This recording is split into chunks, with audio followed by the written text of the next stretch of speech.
Yeah. So science and tech, current affairs. Now,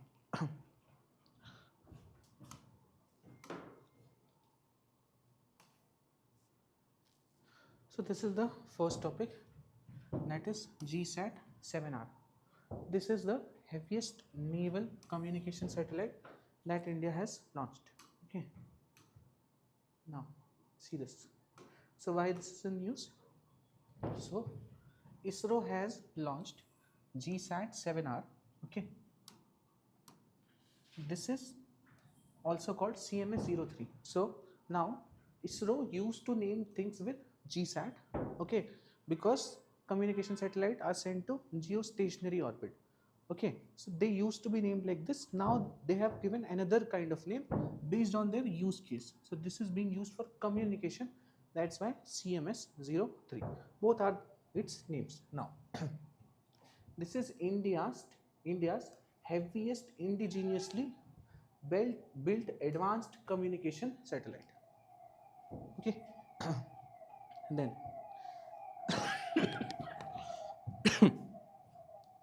then this was sent in LVM3. This is launch vehicle Mark 3. Now this also had a name called GSLV Mark 3 before. Now the name is LMV3.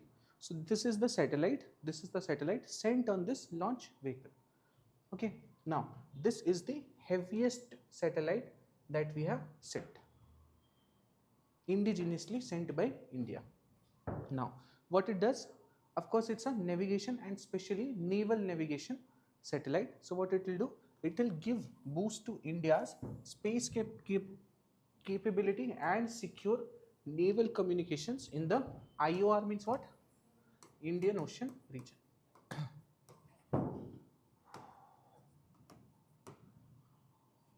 Then what is this GSAT 7R CMS-03? This is a multi-band communication satellite providing wide area coverage over the Indian landmass and surrounding oceans. This is what it does. Now, firstly, it will be launched towards GTO, that is Geo Transfer Orbit. So transfer orbit is what? From Earth, if I have to send a satellite to, let's say, this is geo stationary orbit, then I cannot send it directly. So I first sent it to some geo transfer orbit like this, and then from this geo transfer orbit I eventually get it to geo earth orbit. It saves fuel and oil. Okay. So using this pattern we eventually get to geo earth orbits. Now, so launched into GTO and will eventually be placed in geostationary Earth orbit using the onboard propulsion.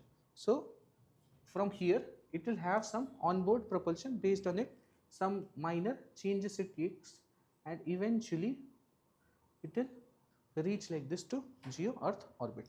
Similarly, you are increasing the speed, eventually it will get to geostationary orbit, and there it will settle down as a communication satellite. Now, how much mass it has taken? It has taken 4,400 kgs of mass. This is the heaviest communication satellite launched to geosynchronous transfer orbit from India.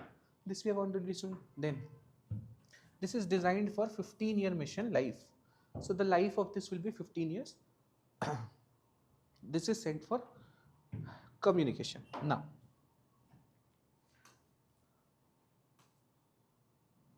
Now, why is this important to India's Navy and space sector?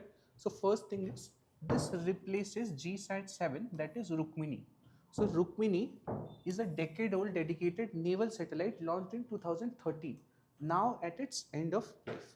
So it was launched in 2013 for 13 years, 12 or 13 years. So now it is about to, the lifetime is about to end. So that's why we have launched another one. Now, what this will be doing, now this has more advanced capabilities also. For example, this will provide and show shore high capacity beyond line of sight communication for ships, marine, all this. Yeah. So basically, this will also be used for video conferencing and all those video, audio. So all these also can be relayed by it as a communication satellite. So that capabilities are also there. Other than that, this is fully indigenously developed. Fully indigenously developed. Then this indicates that India now have heavy lift launch capabilities. So actually what is there? Eventually we want to send people to Gaganyaan mission, to lunar mission. So for that we need to show capability of taking very high lift to a very long distance. So that we are trying to make up. So right now we have sent 4,400 kgs here to GTO. Then key features of LMV3, that is the launch vehicle. So this was earlier called GSLV Mark III. Now this is rebranded as LMV3. Now it has 3 stages. We studied it in space tech, that is solid, liquid and cryogenic propulsion. So 3 stages are there like this. So solid, then liquid and then cryogenic. Cryogenic is basically mix of oxygen, hydrogen. So all these fuels are there, and that makes cryogenic engine. It's a different kind of mechanism, different from solid and liquid. Now, proven track record. So this was also used. LMV3 was also used for Chandrayaan 2, Chandrayaan 3, all these missions. Then LMV3. This is also the designated vehicle for our Gaganyaan mission. Okay, so there are some future plans and upgrades that are being planned. So ISRO wants to replace this liquid stage with a semi cryogenic engine stage. So this is their plans. Then yeah, so eventually their target is to reach 10,000 kg in LEO for heavier missions, because we have to make, if you know about, we have to make a Antriksh station. So for that we have to send till LEO only, that is low Earth orbit only, but we have to send very high mass. So this is our aim. Yeah, LMV3 will support projects like Bharti Antriksh Station and deeper lunar exploration. So these projects will be supported by LMV3. This is the most advanced launch vehicle we have. Now we are releasing more and more modifications of it. This is LMV3.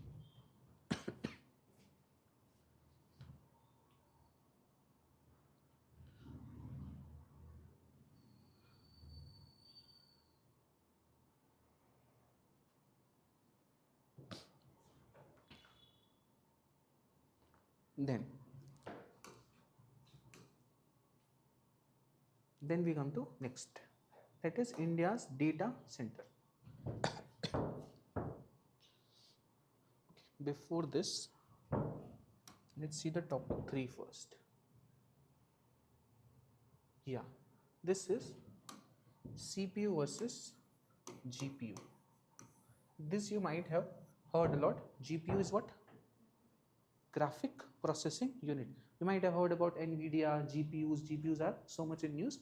So we'll understand CPU and GPU difference. Okay. Now you can see this NVIDIA. NVIDIA is now the highest valued company in the world. It reached $5 trillion. Okay. NVIDIA is also the most profitable company also. So NVIDIA is like one of the most important companies. Now, why NVIDIA is so important? Because since 1999, they are working on something called GPUs since its inception. In 2007-8, scientists from this company, that is NVIDIA, were publishing articles about GPUs and nobody was that serious about them. So they held on to it, they went and made more and more GPUs. Now, initially, you will understand what are the GPUs and how they were being used. Okay, let's see. So this is, yeah. So first is CPU. CPU is what? CPU is central processing unit. Correct. This is the primary processor that executes most instructions in a computer. Then this is optimized for sequential processing. Sequential processing क्या होती है? That means one task after the other. For example, sequential processing example. For example, I will first open a Word document, then I will put the headings of it, then I will start writing matters. Then once I have written everything, then I will start formatting it better. Then I will say that this part you please make it into a table. Then those tables will be added. Then I will save this Word file. Then this Word file I will share on Google Drive. Then I create a Google Drive link, and that Drive link I send to your Telegram group. So this is what? This is a sequential action. पहले मैं document बनाऊंगा ही नहीं तो आपको भेजूंगा क्या? So this is sequential action. So this is called sequential computing. Okay, yeah, serial computing. So here one after the other process. CPU is very good at this. Correct? So CPU is very good at this. This is handling a few complex tasks quickly and interactively. Okay, then typical setup is what? 4 to 8 powerful cores are there. You might have heard about Intel chips, dual core, quad core, correct? So those cores are nothing but processors. So if it has, let's say I'm talking about quad core, so it will have 4 cores like this. Now usually each core can run anywhere from 1 to 3 or 4 things at a time. So that is why your system, if let's say it's a quad core processor, let us assume it can maximum run 2 things or 2, these are called threads. So if it can run 2 threads at a time, then your system can run 2 into 4, that is 8 things. 8 different apps, 8 different things can run in your system smoothly at the same time. Okay, so this is what your capability of your computer is. That's why on your computer now you have better computers, so they have 16 cores and all, so you can run essentially 15-20 applications you can open at the same time. But if you open hundreds of applications, then you might have seen your computer starts hanging or it gets hung, correct? Because they have limited core. So 4 cores are there, each core can run some threads. That's why you can do many functions, many different functions together. Okay, different functions. Now so typical setup is 4 to 8, but these are very powerful cores. Can you see? A single core can run 2-3 threads. That means it can on one place open a Word file and I'm working on that Word file. On the other, it may open an Excel file and I'm working on that Excel also.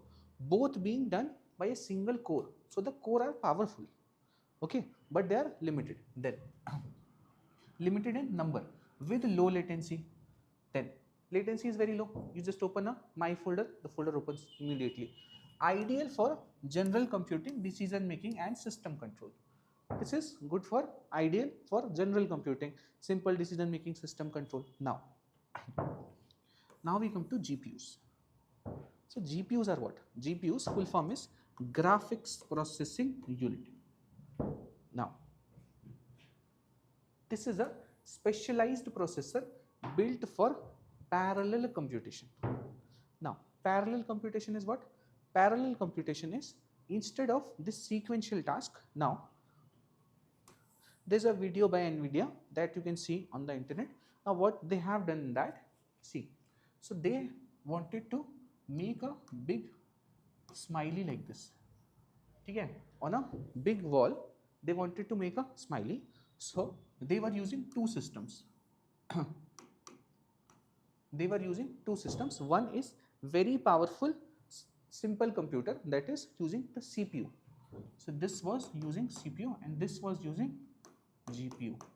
Now when they were trying to make it using CPU, what they did, there was a cursor that came on this wall, on this like frame, and it started drawing dots like this very fast. It draw this size, then it moved here, then made this size, then this, then closed it like this. So this was CPU doing it very fast, very high-tech CPU they had taken. Then they showed when we do it with GPU, how will it take place. So in GPU, what they did, so instead of these 2 cores, 4 cores like this, GPUs are completely filled with thousands of cores. Eventually we'll be making millions of cores also. So it has thousands of cores like this. So a big machine came with thousands of cores like this. Now these cores are not that powerful as the CPU cores, but they can work simultaneously. So what it did, so this, when he used GPU, he just turned it on and it just threw a through light, and just by that light, in the millisecond, the entire smiley was just made like this. So there was no process of sequentially drawing a smiley like this. It just thup and a smiley was made. Why? Because there was thousands of core that is doing this. So basically what it did, it divided the entire frame. It divided the entire frame into, let's say, 1,000 parts, and each core was dealing with one part. So this core only had one decision to make: should I fill it or should I leave it? So this core had to leave it blank, this core had to leave it blank, this core had to put a dot. So this was simply dot dot dot dot dot dot. So this core, so only one decision was being made. This core should be giving a point or not. That's it. So it was done in an instant and a smiley was created. So this is GPUs.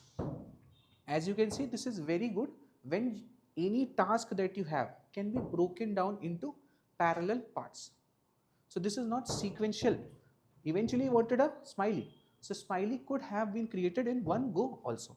So here parallel computing works much better. What GPU does. So what it will do, GPU will first divide the entire work into subunits that can be operated parallelly.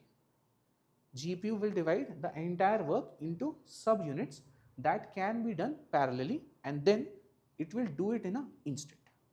This is how it works. So originally it obviously came for graphics. For example, when it actually came for computer games.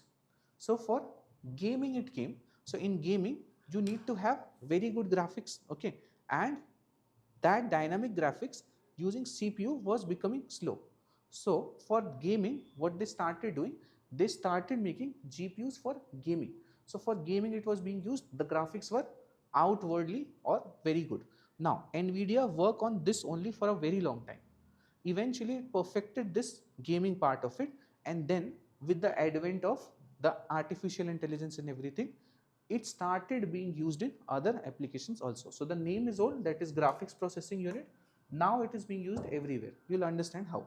So originally for rendering graphics, now used in AI, machine learning, data science and simulations. Contains hundreds or thousands of smaller cores designed for higher throughput on repetitive task. So if there is a repetitive task, thousands of core can be applied at once and work will be done. This is GPUs. Now see,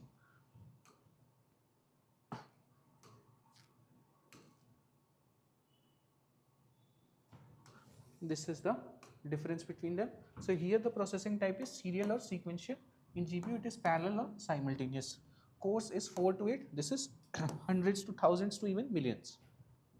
Strength, what's the strength of CPU? It can do very complex tasks, correct? Because the cores are much better here. So it can do complex tasks, decision heavy tasks. All this can be done by the CPU. Latency is very low, faster response. Now here strength is repetitive or data heavy task. Here the latency is higher because of bulk processing. So a lot of processing is taking place simultaneously or parallelly. Then AI training, these are the uses. Simulations, video rendering. Here the uses are OS control, browsing, gaming logic. Gaming logic is again sequential in nature. So gaming logic you will use this. But in gaming, when I have to show graphics, YCT and all you might have played. So the graphics that will be shown to me of the city, now that is fixed. That is not dynamic. That does not involve logic. The entire city they have already designed. So that can be done by GPUs. Okay. Now, now see one thing.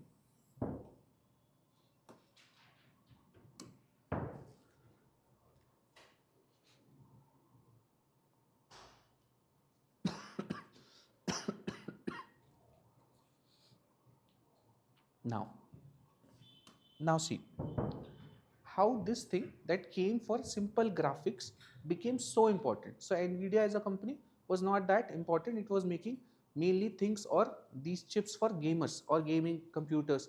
So it was not that important. Now it was slowly developing this. Eventually, with the advent of AI, now what they realized, so how does AI work? If you know very basic about LLM, so LLMs I have told you in this current affairs class also. So if I like watching cricket, then suggest me some suggest me some greatest matches. Let's say I give this to any LLM or AI model. So what it will do? It will first break down each of these words into tokens, and then it understands everything as tokens. So it breaks down everything as token. Based on that, it will understand something and it will start producing content like this. Here also it is generating one word, this word, this word, like this. Correct? Now, so what they realized, if this is my input, then a lot of parallel tasks are being done here. So AI is actually doing everything by breaking down very big chunks into very small fragments, and then AI does what it does. So basically this gets tangled like this, so it gets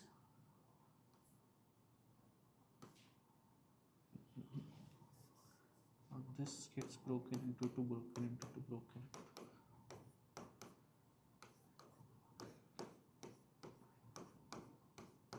So like this the task is broken.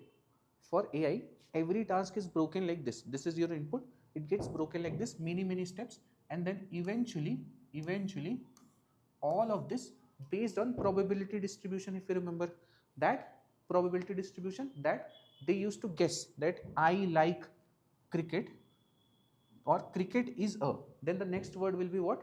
So it used to search all those different databases. Now this is a parallel action, correct? Because now it does not matter that it looks at book of one person first or the other person first. Eventually what it wants to write the next word. To write that next word, it has to look many data. Now all that data can be looked at parallelly to eventually give me a single result. That is, cricket is a, let's say in most places it got good game, so he will give good game. So based on all this being done parallelly, so parallelly it is all searching all these sources. Eventually by probability measuring it comes to one word, and this one word is your output. This I am telling you in context of LLMs, but this is how all the AI works. So it first there is input gets broken down into many small tasks that should be done simultaneously. So that's why your AI is able to search the entire internet in a few seconds and then give you the best result. How it is doing so? Because it is using many parallel GPUs. So many parallel cores are being used. It searches the entire internet and then gives you a single result. So this is how AI works. And because of this parallel computing, now parallel computing became the basis of AI, became the basis of machine learning, became the basis of data science, big data, everything analysis. Parallel computing became the basis of all of this. And who was doing parallel computing then? Only one company, that was Nvidia. And that is why the efforts that they were putting in from 1999 eventually started coming to fruition around 2016-17, when people eventually got the hype that parallel computing is the future, and only one company was ready for it. And right now also they are miles ahead of their other competitors. That's why they are valued like $5 trillion. Otherwise, if there were more companies, then they won't be valued that high, because there are alternatives. There is no alternatives right now that we have for Nvidia. That's why such a high valuation. So eventually something that started with gaming is now driving the entire emerging tech. So usually gaming and the B grade or C grade films are called the testing basis. So most new technologies are actually first tested in gaming and all these B grade, C grade movies, because nobody cares about them and it requires complex logics. So most things are developed in them. Then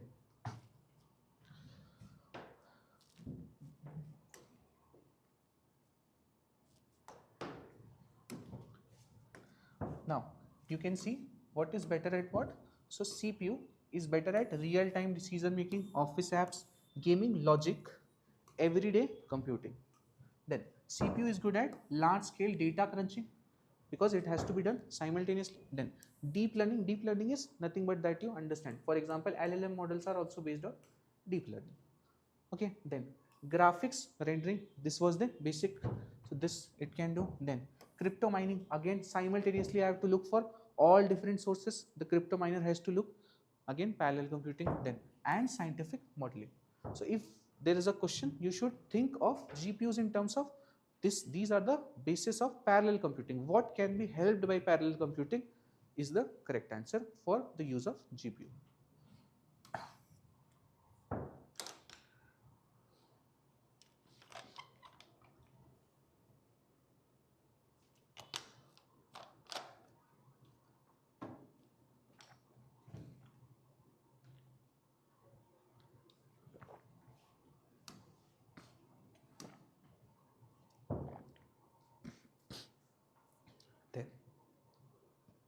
Then we come to India's first quantum computing chip.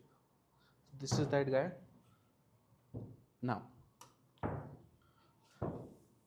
so they have made 25 qubit QPU, that is its name, quantum processing units. Okay. Now, it is India's first quantum computing chip developed by startup QPI AI. This is the name of the startup. First quantum computing chip they have manufactured for India. Earlier they also made QPAI Indus. This was the country's first full stack quantum computer. Full stack quantum computer means what? That had every part within itself. For example, a complete system, that is chip, control hardware and software. So everything was there. Basically they made a quantum computer in its entirety. So this they had done before. Now they have made a quantum computing chip. Now with 25 superconducting qubits. Now, so 25 qubits. So we will understand about this unit of qubit. This is the only current affairs. Then we will understand what is qubit, what is processing units, quantum processing unit and all. Then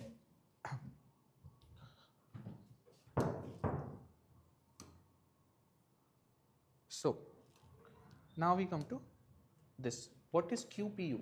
So a quantum processing unit is the core chip of a quantum computer. Like you have central processing unit CPU as a core chip of the normal computer. So here you have quantum processing unit as the core chip for quantum computers. Then similar to how CPU is for core classical computers. Then instead of bits 0 or 1, it uses qubits. So classical computer uses 0 1, quantum computer uses 0 1, or it is called bits. Quantum computer uses qubits, quantum bits or qubits. So it uses qubits. Now what are qubits? This we'll see when we do quantum technology. So basically what is happening, in bits there is 0 or 1, that is something is on or off. In qubits it is superimposed state, so anything is on and off together. So that is qubits. So qubits involves many other possibilities, for example entanglement and all that we'll see later. Right now, like in 2016 or 17, there was a UPSC question in which they asked what is qubits related to. That's it. So that basic there went. Qubits is related to what? So it was related to quantum technologies. Then why is India's 25 qubit QPU significant? So why is it significant? So this marks a move from importing quantum hardware to designing and fabricating it in India. Then this also enables research and early applications in areas like cryptography and all. So you know the applications of quantum technology, same applications it can do. And the other thing is, see, whenever India makes something, you can always write a point in mains about it being a step ahead in Atmanirbhar Bharat. It gives us indigenous capabilities for further research and development, and it makes us free of dependence on other foreign powers.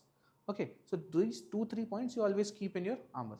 Whenever you are short of points, at least 1 point should be there from this always. Otherwise, if you're short of points, you can make 2-3 points out of this. Okay, then we come to next. This is global air defense. Now, global air defense. So there are different air defense systems. One very famous one you might have heard of, air defense system, war हुआ था, famous one from Russia, S-400. Yeah, so that is air defense system. Okay, so now there are many different kinds of air defense system. You are seeing a diagram here. See, so here you have command and control system. Here you have detection system. So first it is detecting if there is any missile.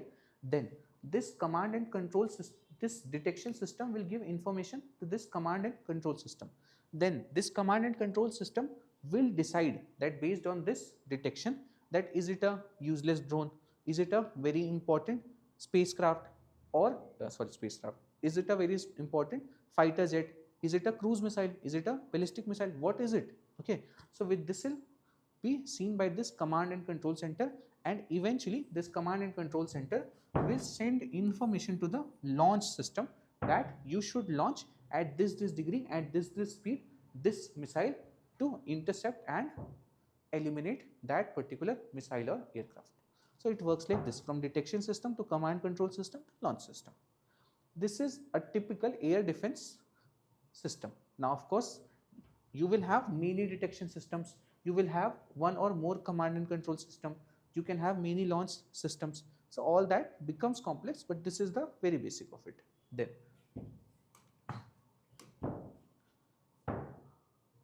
now why this is in news? So Ukraine has received additional Patriot air defense systems from Western allies, especially Germany. So Germany has gift ही है, मतलब Ukraine कुछ loan की तो हालत में नहीं है. So this is mostly gift only. So Ukraine has received additional Patriot air defense system from Western allies, especially Germany, to counter increasing Russian missile and drone attacks. So Patriot air defense system was in use. Now understand, this is being given by Western allies, especially Germany, but this is not actually German or made in UK, nothing. This is Patriot developed by Raytheon Technologies USA. So this is from USA. So this can be made a wrong statement, because you will see that from Germany Ukraine got this, from Germany Ukraine got this. So you might think this is made by Germany, but it is not. This is made by USA. Now Patriot full form is phased array tracking radar for intercept on target, does not matter. Okay, they also, like Modi ji, they also were trying to make Patriot, and then some full form they had to make. Okay, so they made. Then a mobile surface to air missile SAM system in service since 1980s. So since 1980s it is working. This is surface to air missile system. As you saw there in the last one, there was a launch system.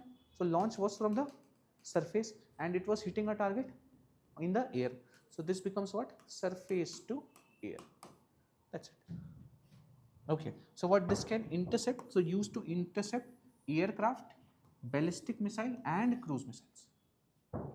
All three it can intercept, of course with different level of efficiency. Then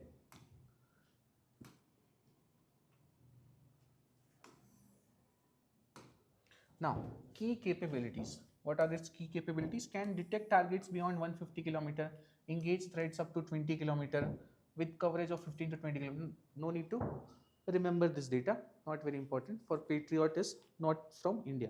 Now this is fine.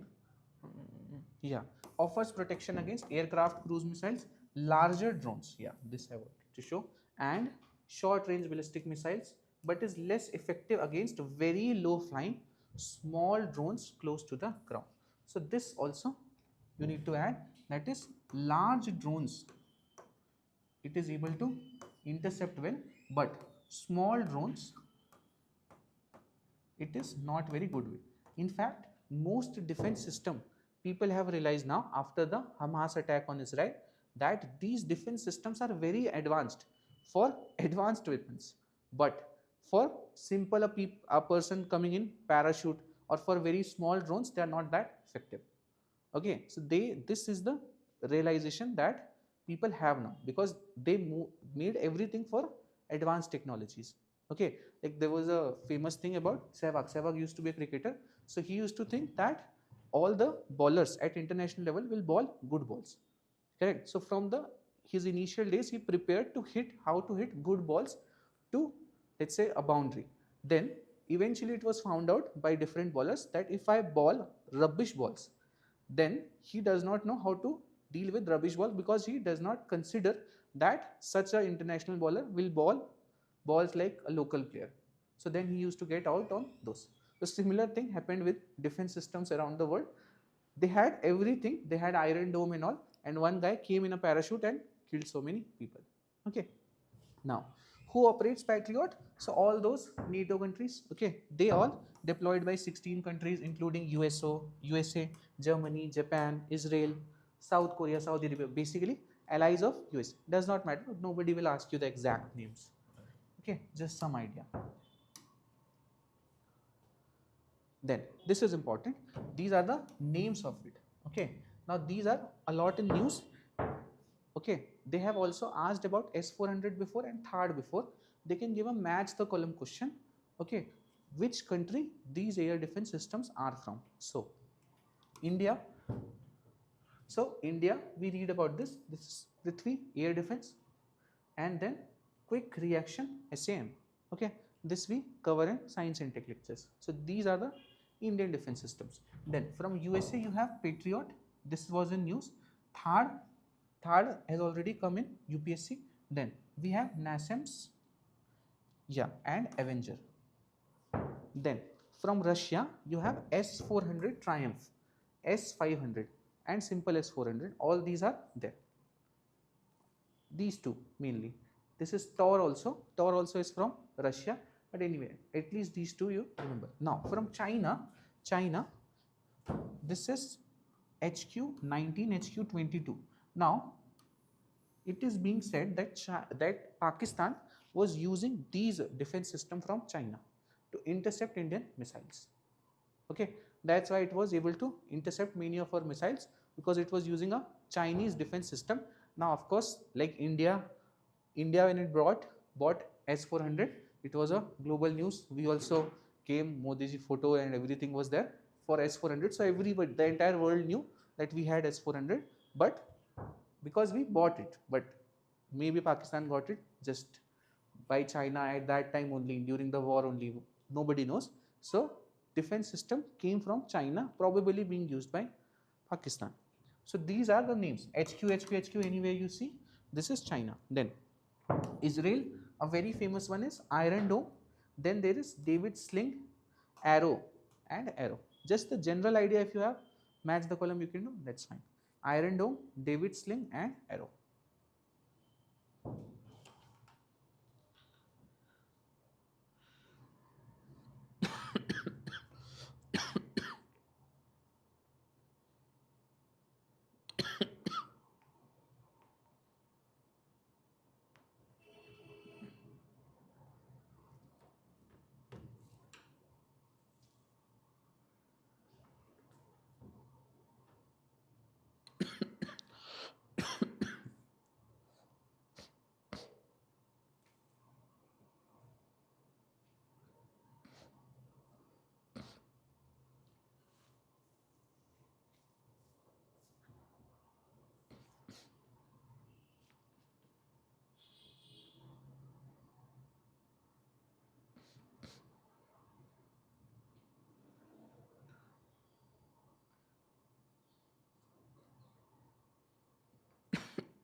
Done?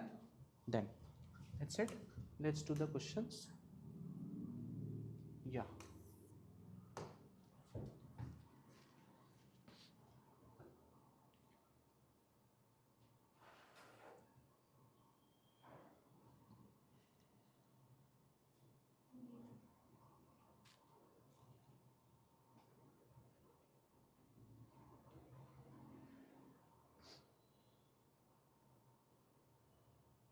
What do you think?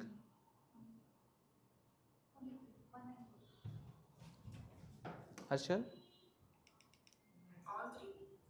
Okay, so first one, this is about LMV3. So it uses solid, liquid, and cryogenic stages in the configuration. This is correct. Then it has been used for launching both Chandrayaan 2 and Chandrayaan 3 missions. This is also correct. Then it proposed semi-cryogenic upgrade aims to reduce its payload capacity in low Earth orbit to improve reliability. No. Yes, this is actually to increase its payload capacity, and this is just written to confuse you, to improve reliability, this, that, nothing. So answer becomes what? Only two. Two of these statements is correct. Then, yeah, do this.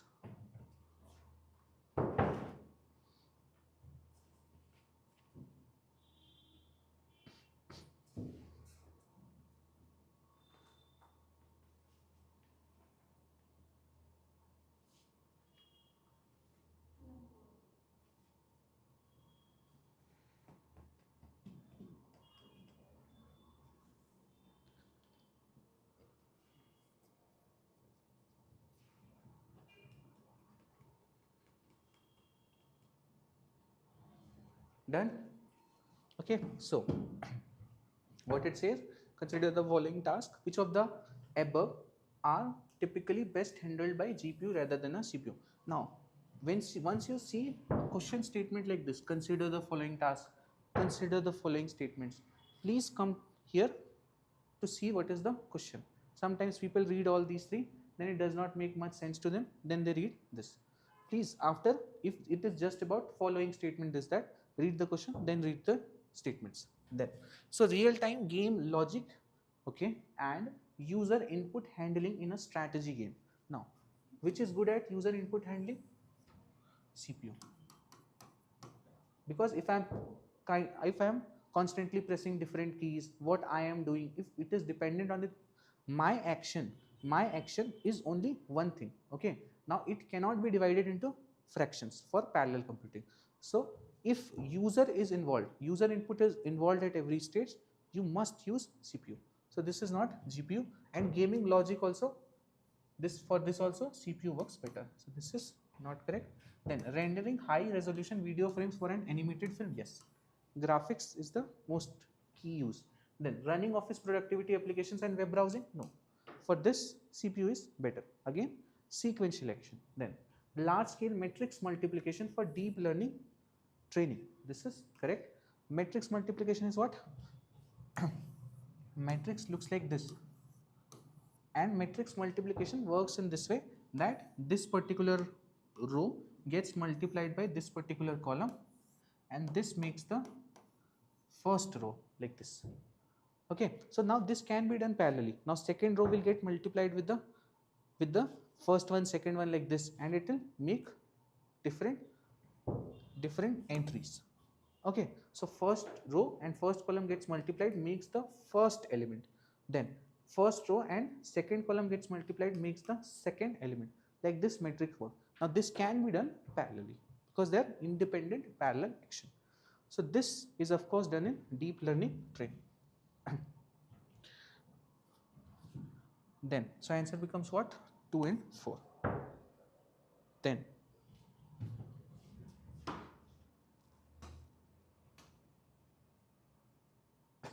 yeah, do this.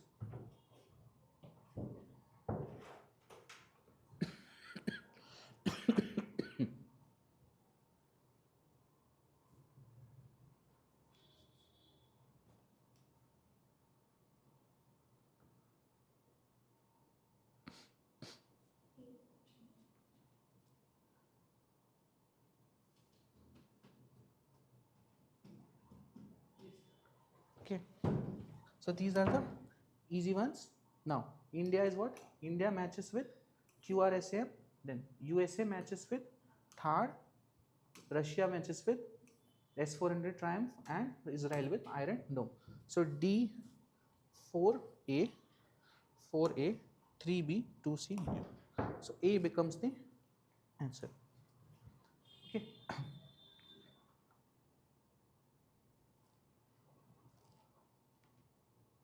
Then that's it. Now just tell me this. What was the first topic? Huh? Yes, GSAT 7R. GSAT 7R or CMS 03. Okay, this is going to replace which one? Yes, it will replace GSAT 7 Rukmini. Okay, UPSC has twice given statements like this satellite is going to replace that particular satellite like this. So they can make a statement like this. Then this was sent by what vehicle? L launch vehicle Mark 3. It has 3 engines and all that. That comes in static. This is solid, liquid, cryogenic. 3 stages. Now, what was the one more unique thing about it?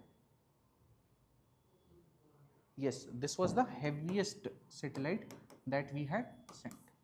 And this is what this is a naval communication satellite. This is it about the first topic. Then second topic. Second topic was what? Yeah, GPU versus CPU. So this was central processing unit. This was graphic processing unit. This is used for parallel computing, and this will use for serial computing. Then here you have thousands, okay, millions of cores. Here you have 2, 4, 8, 16, these many cores. Now these cores are much more powerful, and that's why they can do much more logical work, okay, much more work that requires input from user. All these can be dealt better by CPU. Correct? This is GPU versus CPU. GPU is used in, of course, for graphics. This was the main use before. Now for AI, machine learning and data science. This is run by GPUs. Then next topic was what? Yes, India's first quantum chip. This was manufactured by company's name.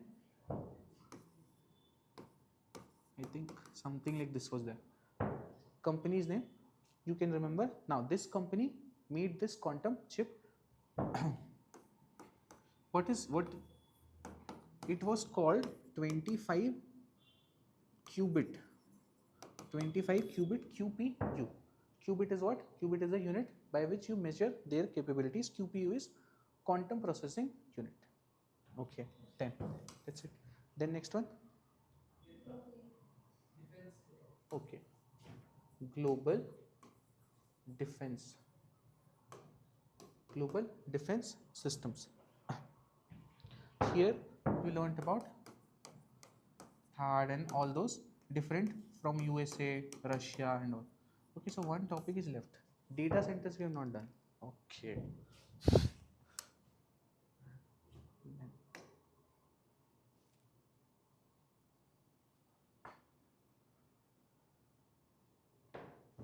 Topic itself is left.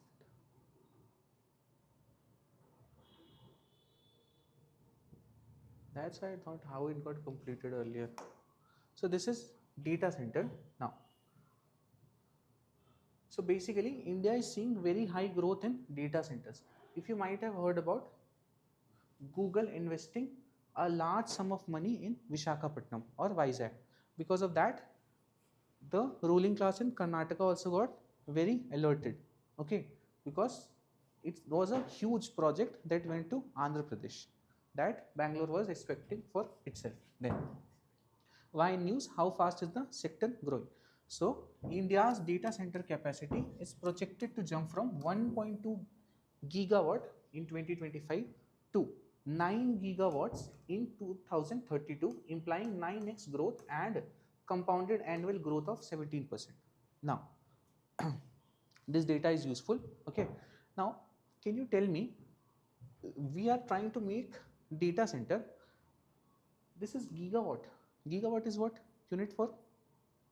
Gigawatt is unit for power. So this is a unit for power. We usually used to calculate data in terms of bytes, terabytes, correct? Kilobytes. Now how this watt came? So understand that, see, we started with the floppy disk that was bytes, and then we eventually went to teraflops, gigaflops, this flop, that flop. We were trying everything, but the data is so dynamic and it is not stable now. That is, it is not being stored in any one device. There is cloud computing, this, that, everything is there. So measuring data centers by data becomes very difficult. So now they have started measuring data centers in terms of the electricity they are consuming. So this electricity itself, now you know most of the chips or processors are being made by fixed companies, so they take fixed amount of power. So if I just tell you that this data center is taking this amount of power, by that only you are able to calculate what amount of data it can process. So now they are using the simple electricity units. Okay, so right now it is using 1.2 gigawatts, and eventually by 2032 they will be using 9 gigawatts of energy. Okay, then so in the next 5 to 7 years there will be huge investment by global hyperscalers and Indian conglomerates, basically foreign companies and Indian companies. Now they are expected to invest 50 plus billion dollars. Then what are data centers? So data centers are nothing but specialized facilities that store, manage and process huge volumes of electronic data.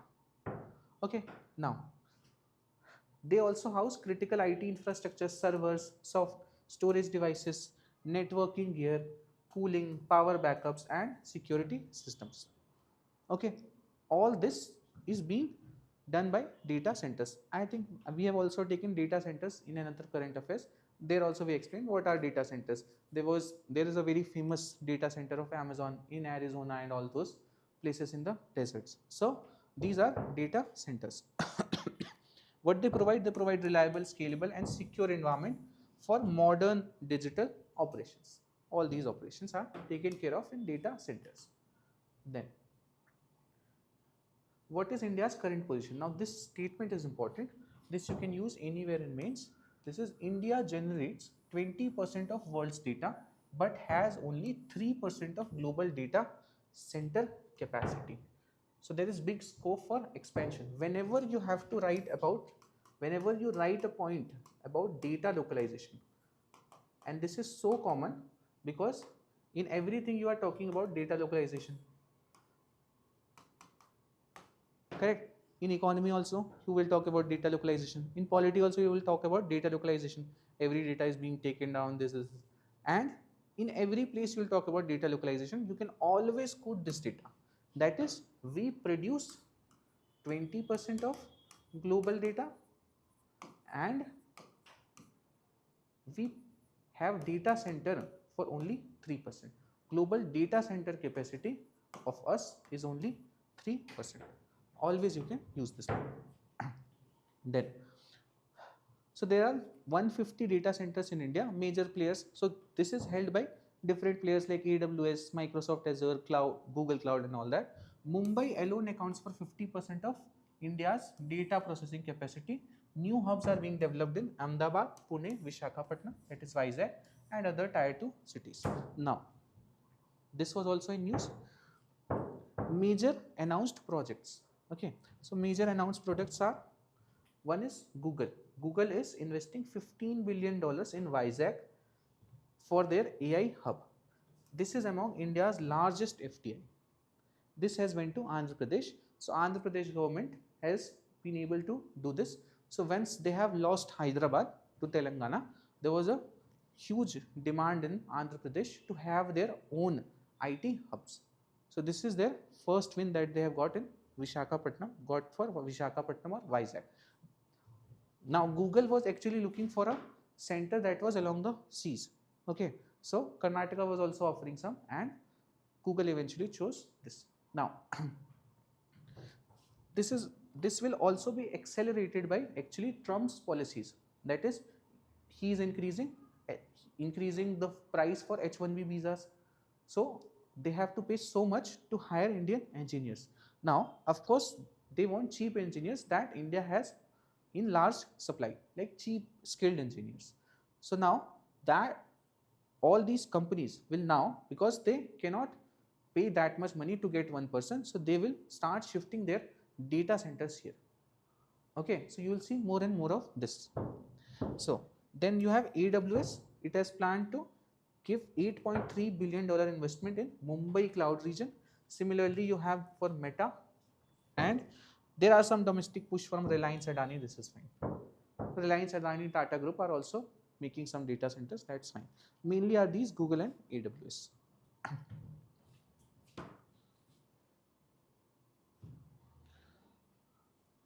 Then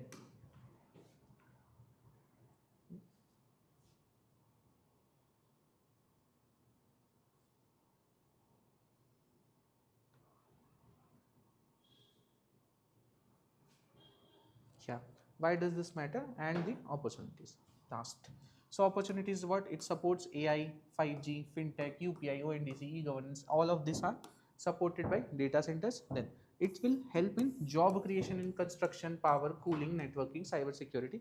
All kinds of jobs will be created. Like the Google plan is of $15 billion. It's a huge sum of money. It will employ a lot many people. Okay, then it helps meet data localization and DPDP Act requirements. DPDP Act, correct? This is, yeah, Digital Personal Data Protection Act. All that requirements of it, and data localization strengthens digital sovereignty. This is a term that can be used, digital sovereignty. Then challenges are what? So high power and water demand. Now you are running in GPUs, you are running so many cores simultaneously for a single action to draw, let's say, that smiley. Now all that will require more energy and water. That is why energy and water requirement is high. Then, and the urban planning issues that we have. So we are not able to provide continuous power, water, and urban planning is poor. Now, need for green energy, efficient cooling, and robust cyber security regulation to avoid outages and breaches. So this is what needs to be done. These are the challenges.